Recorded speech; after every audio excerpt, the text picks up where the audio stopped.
Hi guys, welcome back to another YouTube video from Ross Perry Productions. This is actually the 8th video on my 2009 Jeep Wrangler, and I hope you've had the chance to have a look at some of the other videos, like installing the new fuel filler cap. Now, relatively easy video for you this one. All I'm going to be doing is showing you how to replace the 3 light bulbs in the rear cluster. Now, it is the same on both sides, there is just 3 light bulbs in each. And those 3 light bulbs are the turn signals, the reversing lamp, and the dual filament bulb, which is the brake and tail light. The only tool we're going to need for this job is a number 2 Phillips screwdriver. So I'll show you how easy it is right now. You'll actually notice that there's 4 screws to each of the tail lights, but we only have to undo 2 of those, and those 2 are the ones towards the middle of the car. The ones on the outside actually only hold in this plastic bezel right there. So let's go ahead and undo these 2 screws.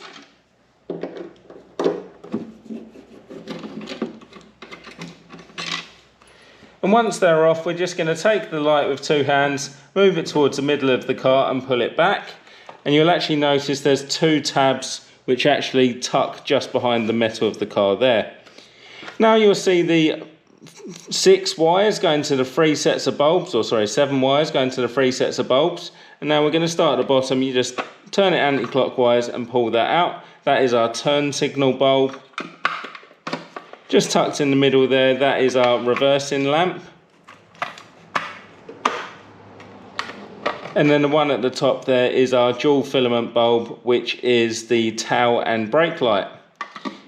If you're unsure what bulbs they are, just take it out and take it down to your local car shop and they should be able to sort you out with the correct ones.